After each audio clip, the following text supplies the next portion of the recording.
sa Panginoon. Amen. Oh. Palakpakan po natin ang Diyos sa umagang ito. Sige po, masaya po ba tayo sa araw na to? Actually, before I preach, can we just give an appreciation for Pastora Melanie Stamatelaki for just being steadfast also for the transition that has been happening at sa mga naglilingkod po dito sa lahat ng leaders. Bigyan po natin silang napakamatinding appreciation. Amen po. Sige po, yung mas malakas po dyan. Amen. Sige po, bago tayo pumunta sa Word, hawakan po natin ating mga puso, lagyan natin ating mga kamay, mananalangin tayo. Lord, sa umagang ito, Panginoon, wala kaming ibang hinahangad kundi marinig ka namin. We just want to hear what you have. Because we don't want to get out of this place the same. Lord, we give you our hearts and we have no other agenda. So today, we lend you, Lord God. Lord, ibinibigay namin sa inyo, Panginoon, ang aming spiritual na tenga at aming spiritual na mata. Buksan niyo po ito, Panginoon. At kayo ang siyang mangusap sa amin, Panginoon. Let your voice be louder than any voice present at this moment. We love you and we worship you with everything that we have. In Jesus' name. Amen and amen. Sige po, palakpakan natin ang Diyos. Amen. Sino po ang pinagpala sa umagang ito? Magandang umaga po sa inyo lahat. Sa mga bago po ay welcome po sa JTG Mother Church or Parañaque. Amen? Kayo po, hindi po masasayang ang inyong linggo sa umagang ito. Amen? Ang nagbibigay po ng oras sa Diyos, actually nakakahiya nga, binigay niya sa atin lahat eh. Di ba? Pero itong natitira nating isang oras at kalahati, ibigay natin ang ating buong buo para sa ating Panginoon. Amen? Ready na po ba kayo makarinig ng salita ng Diyos? Amen? So sa mga bago po at sa mga hindi po nakakilala, lagi po kasi nyo narinig yung Church Unstoppable, but I make it a point to introduce also yung Church Unstoppable sa inyo kasi maaaring nagtatanong ano po ba siya, JTG, ano. Pero Church Unstoppable is it's your church in America. Pamilya po natin sa Amerika po yun. At gusto ko lang po din yung makilala yung aking pamilya. Po sabi ni Pastora Mel, parang binayara ko ng husto si Pastora Mel lang kanina sa intro, no? Parang malaki utang ko sa kanya mamaya eh. No.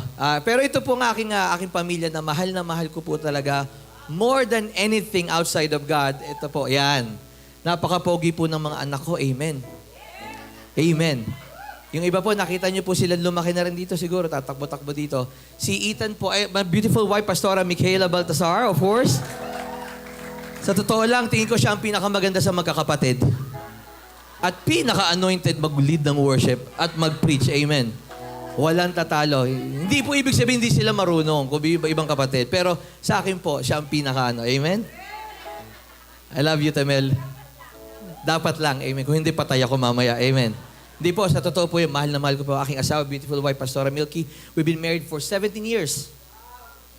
Yeah, kami po ay nag-meet nung kami po ay 15 and 16. And we've been together, total ng marriage and being boyfriend and girlfriend for 23 years, 24 years now.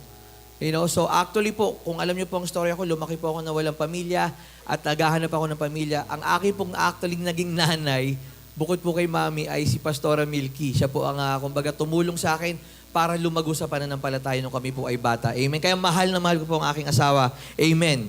Mga lalaki dyan, mahalin ninyo ang inyong mga asawa. Amen ba? At dahil sa amin po pagmamahalan, kami po ay nagbunga ng dalawang napakagwapong anak. Amen? Tapos si Ethan, siya po ay 12 years old. Siya po ang isang pinakabanal at wagas na puso para sa Panginoon. Hindi po ako bias. Talagang mahal na mahal ang Diyos at mga tao. At ano po yan?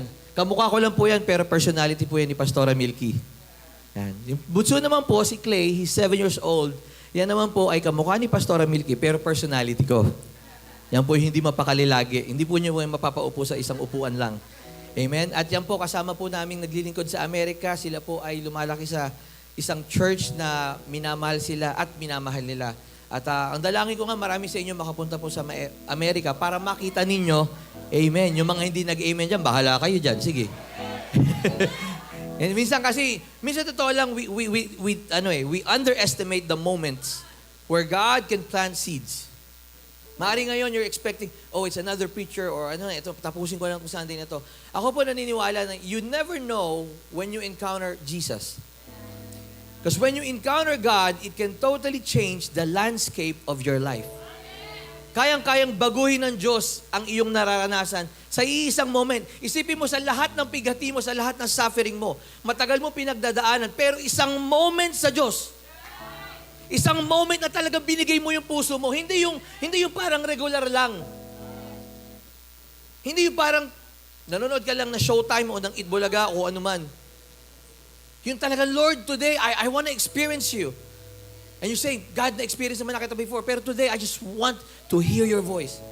Amen? At ayun po ang aking pamilya, yan po ang aming laging, diyan ko po nilida aking pamilya, na wag talagang laging pabayaan na hindi natin makilala ang Diyos ng higit pa. Amen? At yan po ang aking pamilya. Ito naman ating church family sa Amerika, ang ating church Unstoppable Family. I think I have some pictures there. Yan po. Amen. Kami po ang pinakagwapo at pinakamagandang pastor sa Santa Rosa, California. Amen. Ayan po, ang ating po church doon ay hindi Filipino church. Ito po ay very multi-ethnic church. At yun po ay sa biyaya ng Panginoon.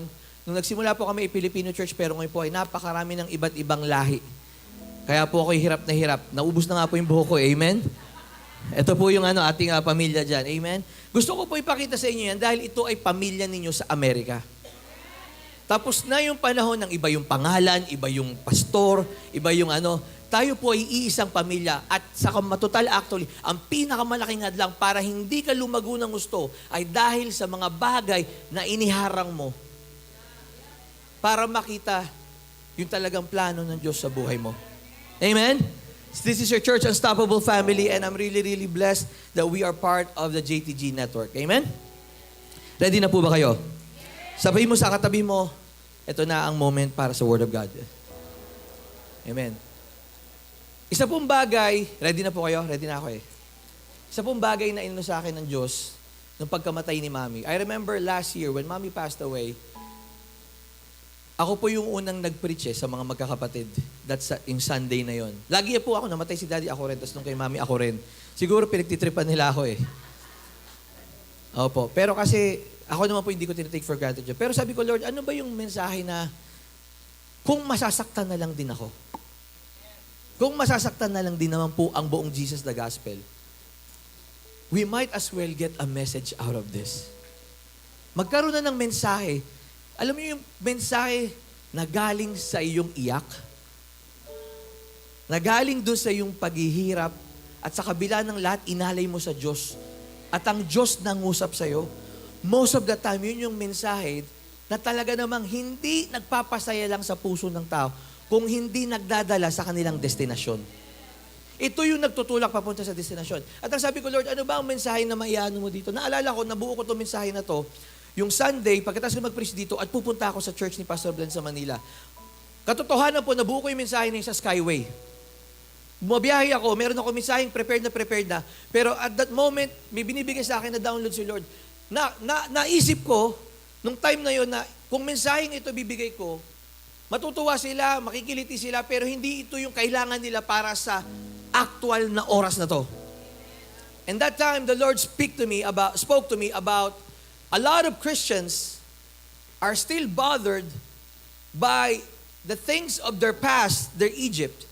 They're more scared of the giants that they're facing in their past more than the giants that they're about to face in the future. Kasi po ang katotohanan, church, sa buhay natin, it's going to be hard. Magiging mahirap talaga. Pero mamili ka kung ano yung paghihirapan mo. Pwede ka mamili eh. Ano bang gusto mong paghirapan mo? Yung matakot ka sa paghihirap na dulot ng nakaraang mong buhay o yung paghihirap dahil pinupurso mo yung tawag ng Diyos sa buhay mo? Amen? Yung natatakot ka para sa mga giants, sa mga sufferings nung nakaraan, paulit-ulit lang yan. Pero wala kang pinatutunguhan na stock your stock. But with the things in the future, the giants of the promised land,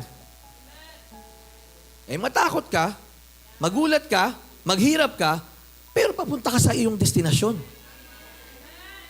Hindi ka mananatili doon sa may gitna, hindi ka mananatili doon sa nakaraan. At maraming Kristiyano ang nadaya na pumupunta ng church, maraming sumasayaw. Kabisado nyo na yung chords, kabisado nyo yung mga sayaw ninyo, pero nasan kayo ngayon? Pinapaiyak tayo ni Pastor Benjamin. Gusto ko kasi maunawaan nyo to eh. Ang dami sa atin, paulit-ulit yung ginagawa natin. Ginagawa nating, sabi ko sa inyo, parang daily noontime show ang church. If you wanna get where you wanna be, you gotta do something that you've never done before. And this season, the Lord spoke to me about the phrase, take over. Take over. Why? Maraming tao, ang nagdidikta pa rin sa kanilang emosyon, nagtitigta pa rin sa kanilang spiritual na buhay, ay yung nakaraan nila. Mamaya po explain ko a little bit more. Pero ito na yung panahon na mag-take over tayo sa promise ng Diyos sa buhay natin. Amen po ba? Amen? Sa umagang ito, hindi ko po kayo paiiyakin or anuman, pero gusto ko maunawaan natin. Bago man lang ako umuwi, gusto ko maunawaan natin to. Maraming pangako ng Diyos ang nananatiling vacant. Nananatiling unclaimed. Hindi nilalakaran. Dahil naaaliw tayo sa ating Kristyanismo. Kontento na tayo dun sa may pasayaw-sayaw. Pag altar call, iiyak. Wala namang nabago. Hindi ko po kinukondena na yun. Pero, 25 years mo nang ginagawa yun eh. 10 years mo nang... Pero iba yung nagsasuffer ka, papunta dun sa destination mo. Kita niyo yung artwork na yan, take over. It means laying hold of the promises of God. Hindi ito yung just like saying amen, but it's like grabbing it. I'm gonna possess it. I want you to learn this concept. Possess and bless.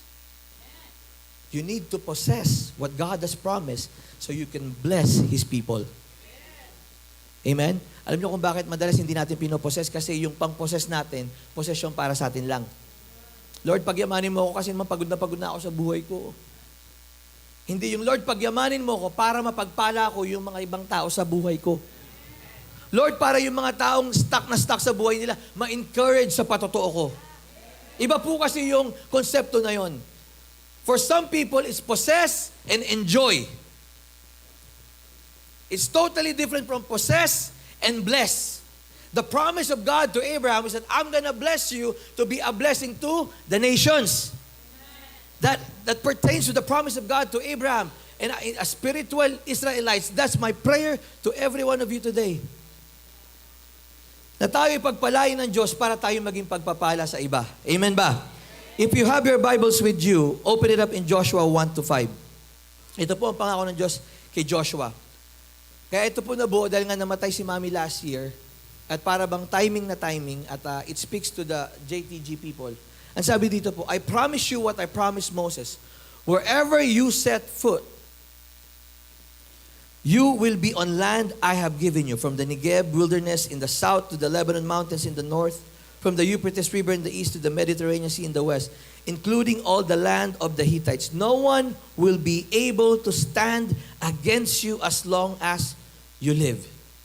For I will be with you as I was with Moses. I will not fail you or abandon you. Alam niyo po, naintindihan po natin yung word. Kung uunawa natin dito, namatay si Moses. Actually, the words before that, sa chapter na yan, it's like, namatay na si Moses, now Joshua, you lead my people.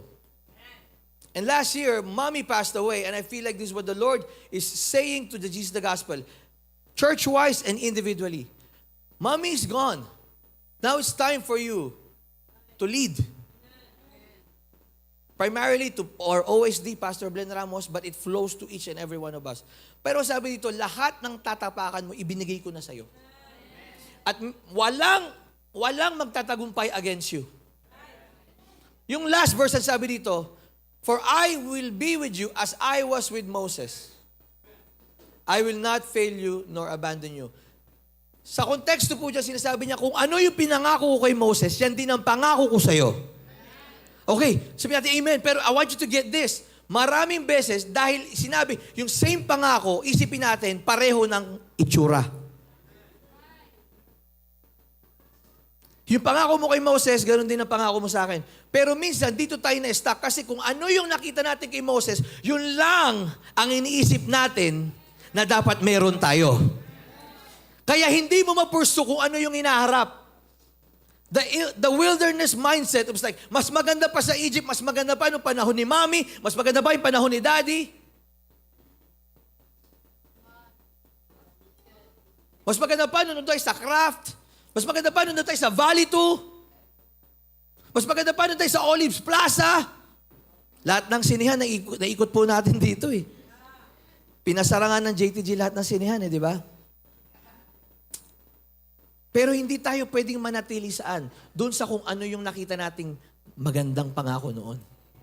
Yung pangako ngayon, na panghawakan mo na ba? Amen? And Joshua was going to lead the people.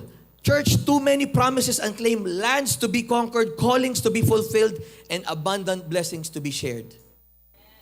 Ang daming nakabuyang-yang na pangako ng Diyos. Alam mo, ang kaaway, hindi niya kayo kailangan saktan. Kailangan niya lang kayo aliwin. Ang demonyo, hindi niya kayo kailangan bigyan pa ng sakit actually. Actually, mas madalas tayo nagbibigay ng sakit sa atin eh. Di ba? Yung mga kinakain natin, di ba? Minsan, nagkakamot na yung demonyo kasi siya na naman may kasalanan eh. Di ba? Hindi naman siya nagsabi siyang kainin yung KFC kaninang kagabi. May nagpadala kasi ng KFC kagabi, madaling araw na. Nakain ko. May mga bagay na ginagawa ka na hindi na demonyo ang nag-aano, di ba? Hindi kanya kailangan saktan, hindi kanya kailangan bigyan ng sakit, kailangan ka lang niyang aliwin. Kailangan lang niyang pakiramdam sa'yo na naglilingkod ka na eh. Masaya ka naman na eh. I-distract ka na lang niya. Amen ba? Andi dito po ba kayo? You have to chase your promised land. And the word under the takeover, I want you to get that concept of taking over. You need to take over the land. At ang word na gusto ko i-release po sa inyo, it's a prophetic message for everyone here.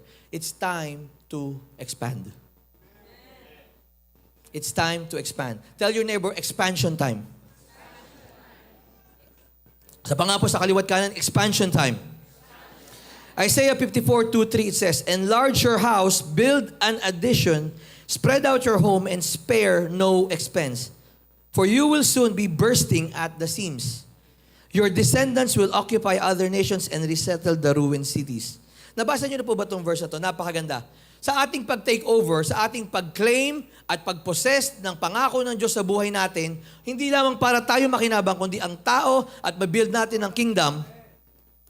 Ito po ang pinaka-driving message today, expansion. At sa Isaiah sinabi, enlarge your house, build an addition.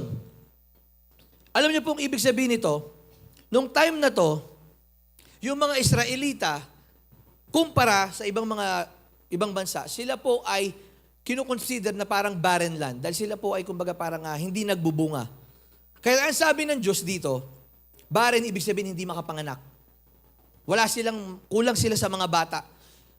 At ang sabi ng Diyos dito, expand your house. Ano pong ibig sabihin dito? Gusto kong unawain muna natin to eh. Nung panahon na walang bunga at blessing ang anak eh. Nung panahon nito, blessing ang mga anak. At ang sabi ng Diyos sa kanila, expand your territory, enlarge your house, enlarge your tent. Ang ibig sabihin nito, wala pa kayong anak ngayon, wala pa kayong nakikitang mga anak, wala pa kayong mga bunga, pero expand nyo na yung inyong tahanan. Nagigets nyo po ba? Sapagkat baharing hindi mo pa nakikita ngayon, pero i-expand mo na sapagkat darating ang iyong mga bunga. Darating yung mga, physically, literally, at that time, kids. But spiritually, talking about fruit. Fruit that will come out of you. Kaya sinasabi na, expand mo na yung tahanan mo. So my first point today is, church, it's time to expand. Mag-expand na kayo. Ano yun? Sa pananaw? Sa pananaw. Sa pagmamahal. Sa paglilingkod natin. Marami sa inyo gustong kausapin ng Diyos at gamitin ng Diyos. Some of you are prophets. Kasi minsan sinasamba natin yung pagiging pastor dito eh. Parang pagpapastor lang ba yung paglilingkod eh.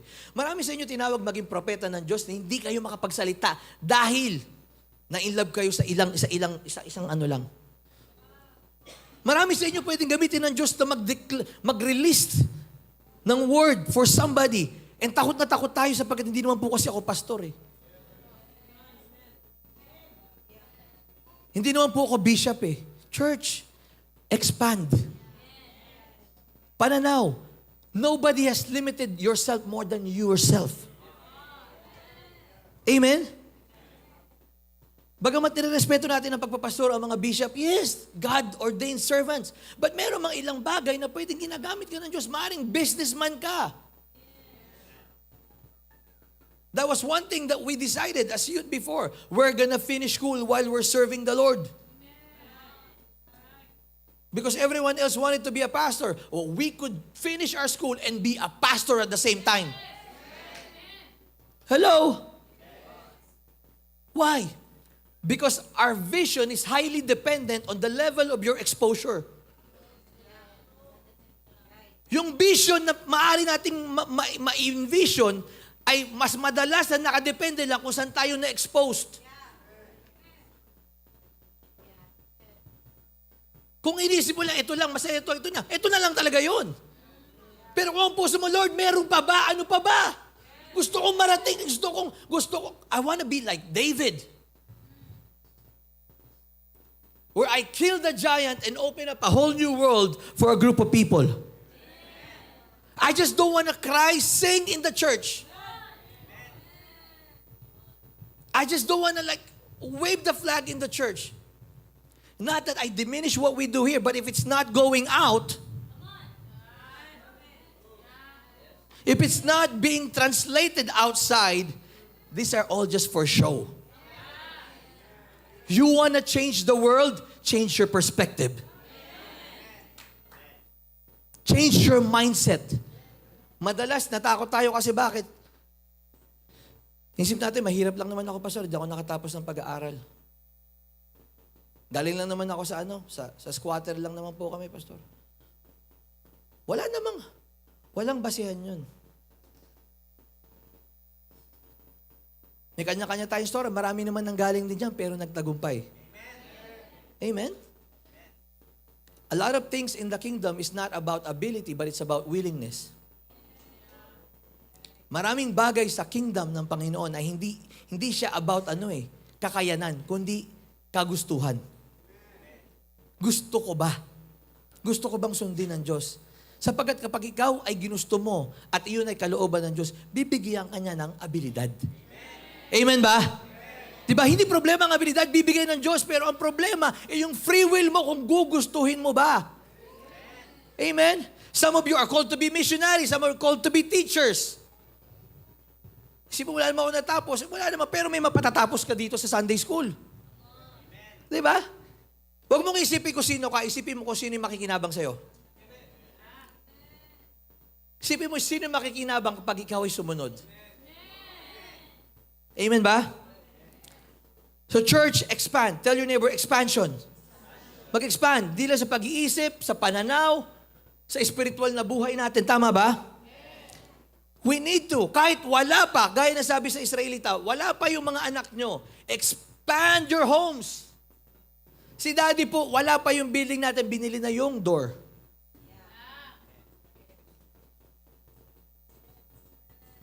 Binili niya na yung mga aircon. Wala pa yung building. Diba? Iba yung pananampalataya eh. Na ganun eh. Yung pang finals na pananampalataya. Yung minsan kasi ang pananampalataya natin pang semifinals lang, di ba? Yung parang munti ka na. Munti ka nang marating pero kinapos. Di ba? Tapos, ang karaniwang gagawin natin ng napakagandang storya, yung hindi natin talaga nagawa, yung dapat, at gagawin natin ng story na, alam mo kasi sa lahat ng pinagdaanan ko, ang layo ng narating ko. Iba talaga yung pero alam mo, mabuti ang Diyos. Gagawin natin ng story, lalagyan natin ng testimony. Pero ang hinahanap ng Diyos sa generation na to, yung talagang hindi pang semifinals, yung nakarating ng finals, at hindi nakarating ng finals, yung napanalunan yung finals. Amen ba? And I know a lot of you would be like, you would rationalize where you're at. Sasabihin nyo ngayon, hindi, pastor, hanggang dito lang ako. Sasabihin ko sa inyo, that is the limitation that you are bringing to yourself that God can totally break this morning. Amen? But before you expand, you gotta check your foundation. Kasi hindi ka pwede mag-expand ng isang bahay o ng isang building kung hindi maayos ang iyong pundasyon. Di ba? Nagugulat ako dito dito sa Pilipinas. Diba? Pag nakita ko sa Skyway, kita mo kasi lahat ng bahay, di ba? Ang gagaling, ang lilit ng lupa, pero ang tataas. Di ba? Pataasan. Sintaas na ng mga condominium doon sa may, the fort eh. Mga ganun na rin no? May mga ano na rin sila eh. May valet na rin sila, may concierge. Di ba? Pag nakita mo doon sa bintana, may kumpleto naman din. Parang, pag tinanong mo, mahirap lang po kami. Pero pagpasok mo doon sa bahay nila, may flat screen TV, may AC, may aircon, may elevator pa eh. Di ba? Dihila man lang, pero elevator. Amen ba? Pero anong kailangan? Bago ka makapag-expand, you need to check your foundation. I have a picture of a foundation. Madalas, ito kasi ang natin eh. Minsan ang natin, ang foundation natin, hindi siya maayos. Kaya hindi ka makapag-expand. Tama ba? Andiyan ba? May picture ba dyan? Hindi ka makapag-expand dahil yung foundation mo, hindi talaga naka-rooted sa pinaka-ground. Diba? Marami sa atin ganyan. Diba? Pastor, tignan mo yung foundation ko, diba? Gulong. Ano yan? Aandar. Ang alam ko na inventong gulong para sa pag-andar eh, diba? Pero marami sa atin ganyan. Nagpa-function naman, meron naman bahay, pero ang ating foundation ay tatalbog-talbog. Not solid. At hindi ka makapag-extend kung ganyan ang iyong foundation. So when I speak about foundation, what's foundation? Yung prayer life natin, yung mga basics, yung ating personal moment with God, our devotion. Pag Sunday, nakikinig pa ba tayo ng message? O kinokontra natin sa isipan natin pag may naririnig tayo na bago? Mga foundation things, nagbibigay pa rin ba tayo? Pag tayo ba inautusan na linisin ang bathroom? Ano kaya ang pumapasok sa isipan natin? Hindi, no? Pastor, dancer na ako. Andito na ako, malapit na ako sa stage, no? Di ba? Before we can expand, we need to check our foundation. Tama po ba? Tama po ba? Kamusta po ang ating foundation? And our foundation is none other than Jesus. Alam niyo po kung bakit? Pakiramdam ko marami na sa ating pagod na pagod na. Pagod na pagod na. Apat na beses po ako bumalik sa Pilipinas ng isang taon. Simula July hanggang ngayong July, 4 na beses po. So kung meron pong pagod, ako po yung pagod na. Para lang po, para saan din? Sa pagmamahalisan sa JTG. Pero sa panahon ng transition, hindi po tayo pwedeng bumigay. At ang tanging solusyon ay huwag kang mapagod sa mga dati ng bagay. Kung hindi ka nag-look forward sa hinaharap, mapapagod ka lang sa dati-dating bagay. Amen? Ang isang taong nakikitang walang hangganan yung kanilang pagsasuffering, walang inaabangan sa hinaharap. Amen ba? Marami sa inyo siguro pinag-aaral na ng Diyos, iba sa inyo mag-invest sa business. You know, this is the perfect time to invest in businesses. Lalo na't ang mga investors na gagaling sa ibang bansa, there's a market. You know, sa Amerika po, marami sa akin nagsasabi, Pastor, do you know anyone who's a videographer, photographer, or video editor, website designer? They're all trying to outsource things here. Pero pag inisip nyo pa rin na magpapayaman sa inyo, ang pagiging doktor lang, o pagiging abogado lang. Yung iba nga, vlogger lang eh. Hindi naman lang, vlogger. Sila ngayon mas maraming pera eh. Di ba? Online sellers, minamaliit pa natin. Ayun, hindi ako pang ganyan, no? Naka-second year college ako, so hindi na ako mag-online selling. Hindi ka makapasok na janitor, di ba, pag second year college? Di ba? Ano sinasabi ko dito? Expansion ng pag-iisip natin. Expansion ng pananaw natin na may mga bagay na hindi na makakatawid kung saan tayo pupunta. Amen ba? I'm trying to really explain sa inyo to, so hopefully naunawaan po ninyo. Why? Because His vision and revelation is not in question. He will always provide vision and revelation to us. The only thing in question is not Him, but our obedience. Our obedience. So we really need to check our foundation. Kumbaga, kung magdadrive ka, ready ba yung brake? Punta ka ng Baguio, maayos ba yung brake? Maayos ba yung mga bagay na dapat nandiyan dyan bago ka mag-expand? Amen po ba? And if He is your foundation, you are cleared for expansion. Amen ba? Naniniwala po kasi ako na expansion starts as you start to envision. Kapag nagsimula ka ng mangarap, mag-envision, base sa binibigay ng Diyos sa'yo, doon na nagsisimula expansion. Marami sa inyo, dati hindi nyo inaayos yung mga bahay ninyo. Pero nung nakapanood kayo ng mga show na magaganda yung mga bahay, nagpunta kayo sa mall, nakita nyo yung mga furnitures na magaganda, anong nangyayari? Naisip nyo yung bahay nyo, ay, ayusin nga natin to. Di ba? Huwag na nga yung makalat dyan sa sala, kahit sa mga kwarto na makalat, huwag lang sa sala. Yung exposure natin, yun yung level ng ating vision. Di ba? Kasi sabi nyo, hindi, Lord, si Lord naman na magbibigay ng vision. But nangungusap na ang Diyos sa'yo, hindi mo lang tinitignan. Nangungusap na ang Diyos sa mga pinapakita niya sa iyo sa paligid mo, pero hindi mo ninanamnam kasi hindi yun yung gusto mo eh. A lot of us, God has been giving the gifts, but we don't like the gift wrapper. Hindi kanya nang gusto ko pagkakabalot eh. Lord gusto ko dapat ganito kaya hindi natin matanggap. But church, this is the season to expand. Tell your neighbor, expansion. It's time. At dito po ako medyo magtatapos na. So, sinasabi ko sa inyo mag-expand, pero ano yung pangalawa kong puntos today? Ang sabi po sa verse doon, spare no expense.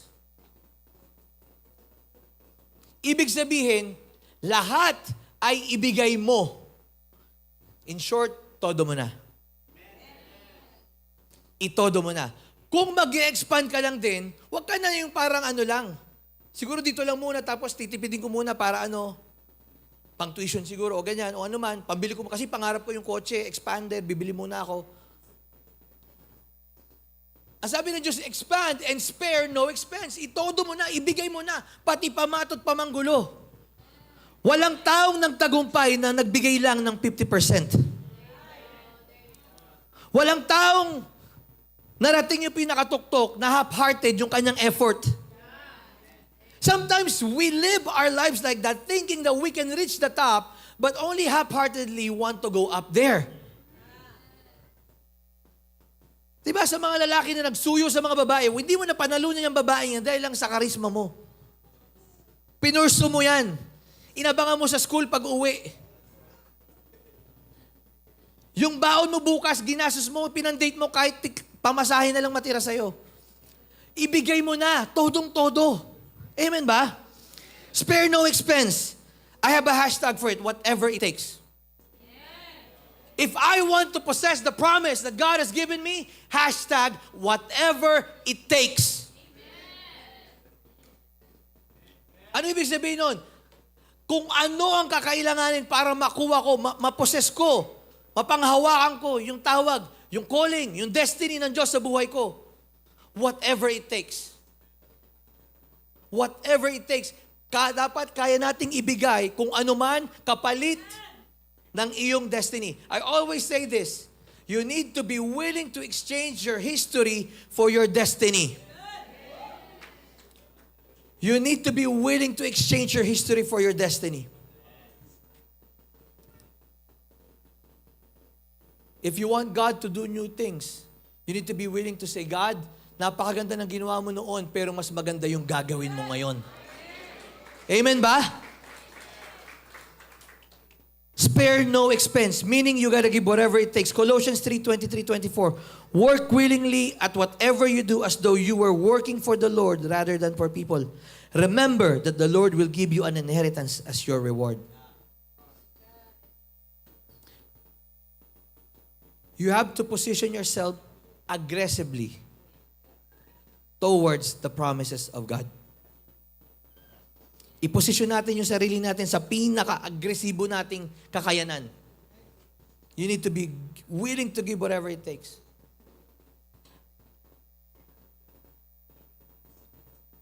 Pero sasabihin mo, but pastor, eto na ako eh. Yung kaya na sinasabi ko kanina, dito ko medyo explain to eh.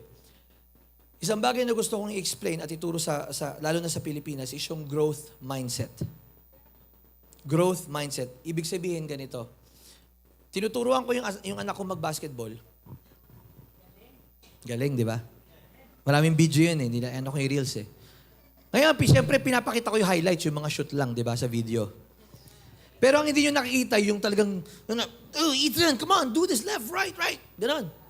Yung, come on, I know, tinatamad ka na, pero tara, punta tayo sa court, punta tayo sa park.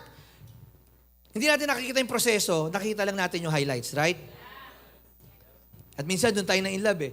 Pero, ang daming ganon. Pero ito sinasabi ko sa anak ko, kasi minsan, nung simula kami, sabi niya, but Dad, I don't know how to dribble. I'm not good at dribbling. Sasabihin niya, hindi po kasi ako magaling mag-dribble. Ano sabi ko sa kanya? You're not good at dribbling yet.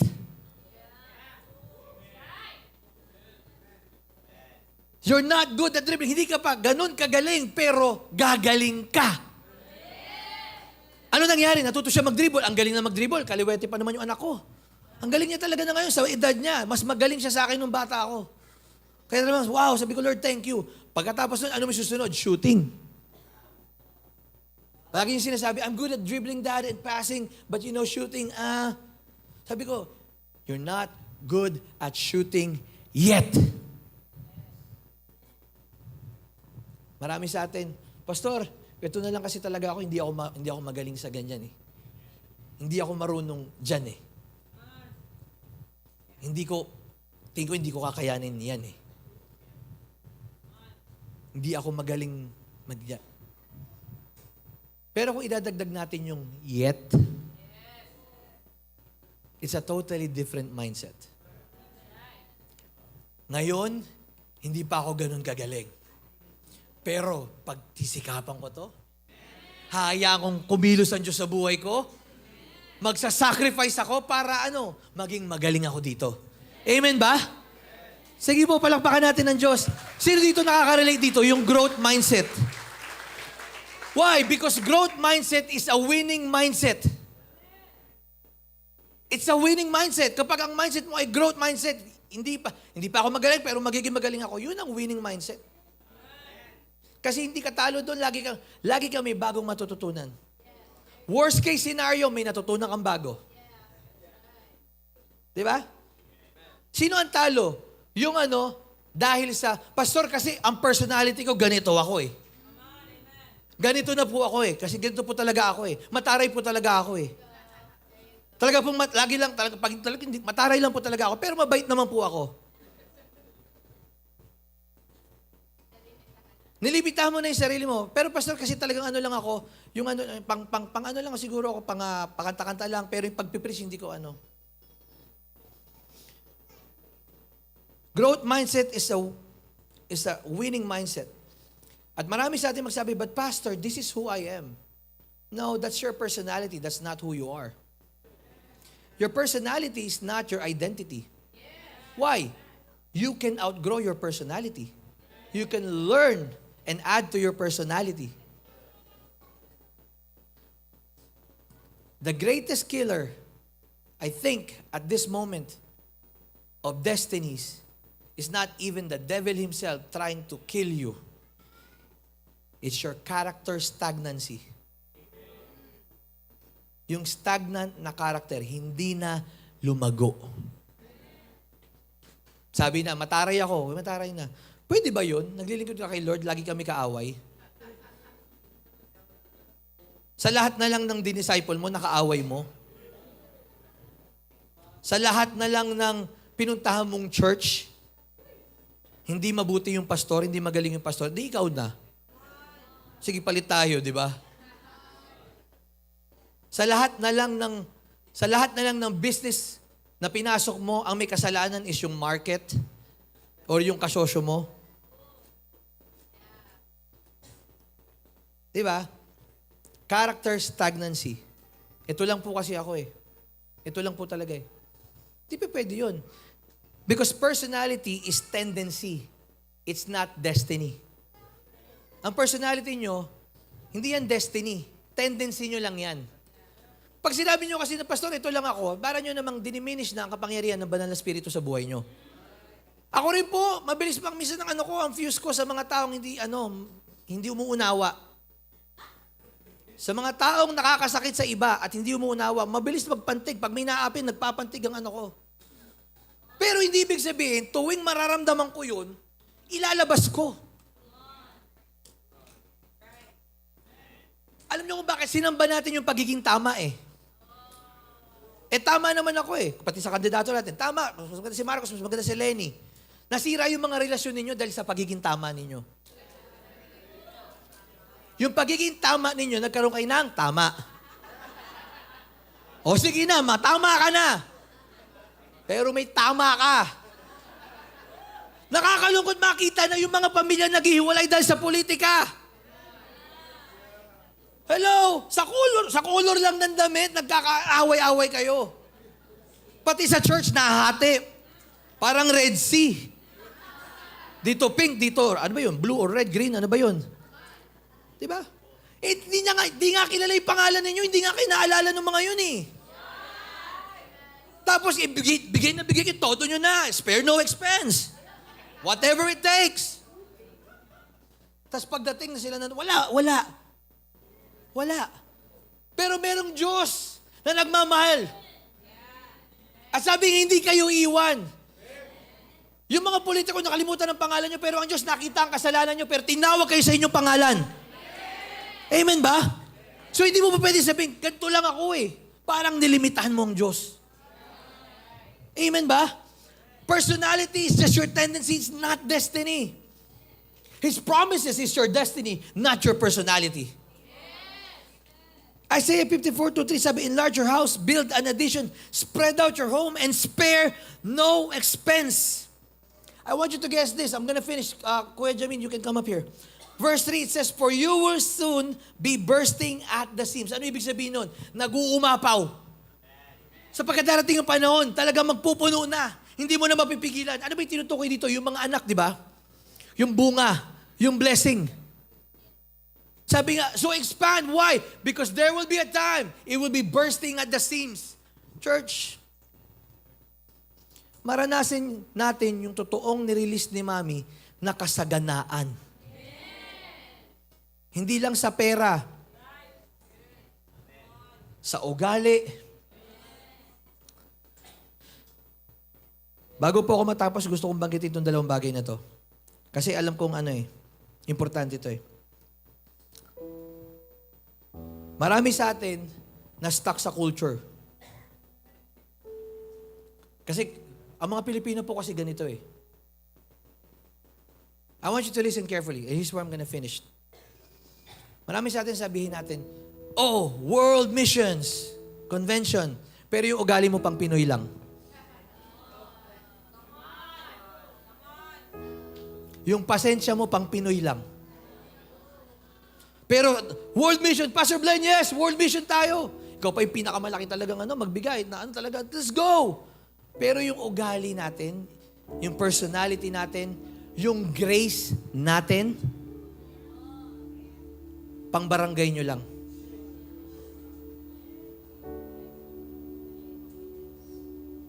You see, the world is coming to where you're at. Sabi ni Jesus, go to the world.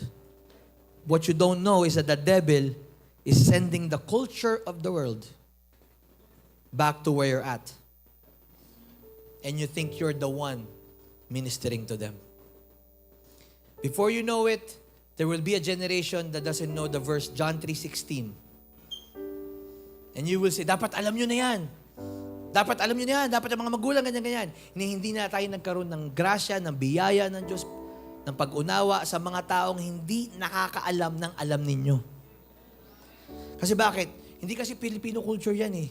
Ano po ba ang magagawa ng Filipino culture kung hindi ito kingdom culture? So if you really want to minister to different kinds of people, expansion, you have to spare no expense. And the greatest expense is yourself. Your growth. Na Lord, palaguin mo ako.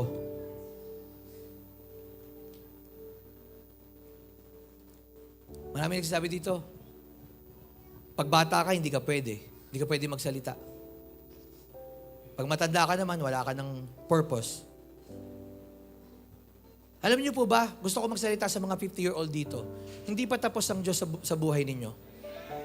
In fact, yung mga walang asawa dyan, at pinatawad na kayo ng Panginoon sa mga nangyari noong nakaraan, mag-asawa kayo. Kasi sabihin, matanda na ako eh. Matanda na ako, hindi na ano eh. Pero sino ba naglilimita na mayroong magmahal sa inyo sa huling panahon ng buhay ninyo? Alam niyo, dalangin ko sa mga nanay-nanaya natin na mga iniwan ng asawa noon, magbigay si Lord sa kanila ng lalaking magmamahal na gagawin silang prinsesa. Sana all.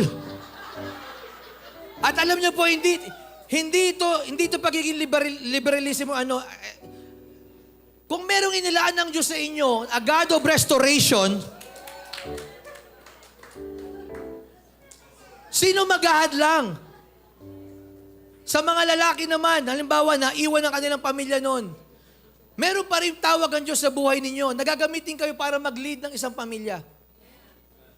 Ang problema, naririnig ko dito sa Pilipinas, matanda na kasi ako eh.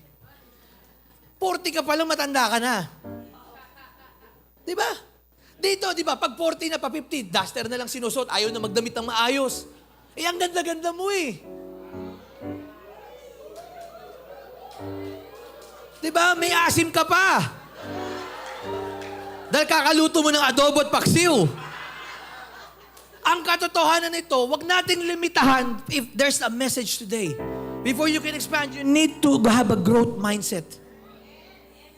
There are things in our culture that is not kingdom culture.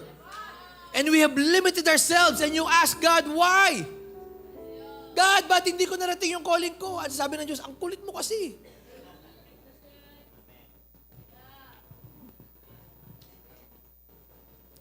Ano ang pangako ng Diyos? It will be bursting at the seams. Your descendants will occupy other nations. Yung mga lahi at lahi ng mga Israelita, mag-occupy ng iba't ibang bansa. At sabi dito, resettle the ruined cities. Church, this is where my conclusion is. Expansion, if you will obey the word expansion, there are two things that will clearly happen. And I declare this over all of you today. Number one, generational blessings. Sapagkat ano sabi, enlarge your house, build an addition, spread out your home, and spare no expense. Verse 3, for soon you will be bursting at the seams. Your descendants will occupy other nations. Generational blessings. Descendants will occupy other nations. Hindi lang ikaw, kundi yung mga descendants mo mag-occupy ng other nations.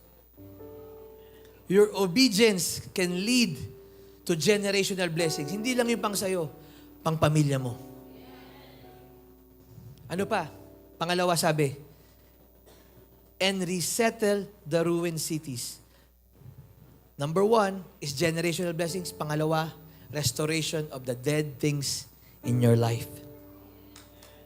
Sabi, resettle the ruined cities. Yung mga cities na wala nang nakatira, yung mga bagay na wala ng buhay, i-resettle. Magkakaroon ulit ng bagong simula. At ano po ang sinasabi ko sa inyo sa umagang ito? Ang pagsunod natin sa Panginoon with this expansion and spare no expense can lead to generational blessings and restoration of the dead things in your life. Amen. Sino po kung gusto nung marating ang tawag ng Diyos sa buhay niya? Amen po ba? Amen? Ano ang kailangan magkaroon ng growth mindset? Change your statement to, I'm not good to, I'm not good yet. I'm not rich to, I'm not rich yet. I am not blessed to, I am not blessed yet. Actually, palitan nyo nun. I am blessed. I am blessed. Kasi ang Diyos naman hindi nagbabago kahit ano pang iyong kalagayan. Amen po ba? Joshua 1:2-3, sabi po dito, Moses, my servant, is dead. Now then, you and all these people get ready to cross the Jordan River into the land I am about to give to them, to the Israelites. I will give you every place where you set foot, as I promised Moses. Church, kung ano ang pinangako ng Diyos, ng Diyos sa ating mami at daddy, same na pangako. But don't get me wrong, it will look different. It's not gonna be the same. Same look, same promises, ang pagpapala ng Diyos, ang pag-ibig niya, ang pagsama niya. Pero yung manifestation nito, ay iba-iba. Hindi lahat kayo magiging bishop. Pero maaring kayo naman yung lingkod ng Diyos sa inyong barangay. Sa inyong kumpanya. Sa inyong school. Or maaring sa jeepney na sinasakyan mo. Pwede kang lumutang lumabas yung buhay na binigay ng Diyos sa iyo. Amen po ba? Sa umagang ito, ang susi ay repentance. Hindi yung, Lord, I'm sorry. Ang repentance po kasi, inisip natin lagi, I'm sorry. I'm sorry lang. Ang repentance is actually, metanoia, the Greek word, is change of mind. Pagpapalit ng isipan. Yung sorry ay produkto ng pagpapalit ng isipan. Naiintindihan niyo po ba?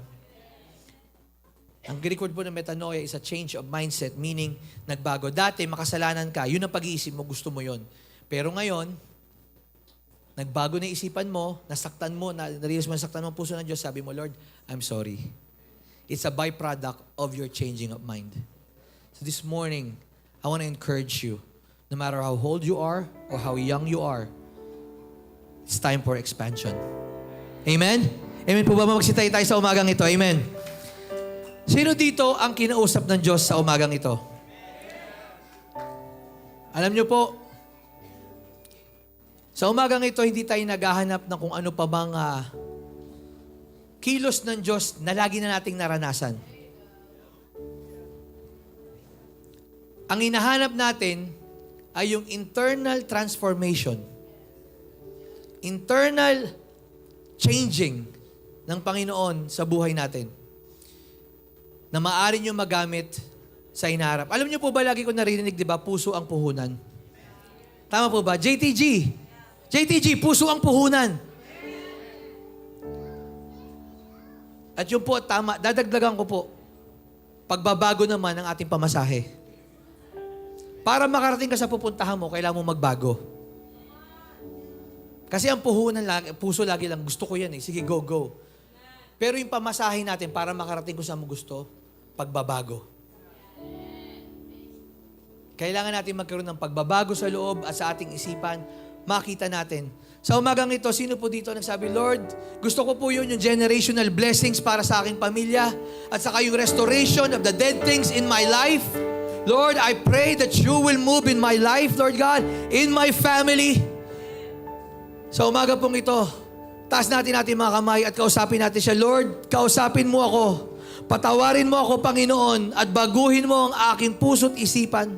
Huwag mong hayaan na ako mismo ang maging hadlang sa lahat ng iyong pangako at lahat ng iyong pinapagawa, Panginoon.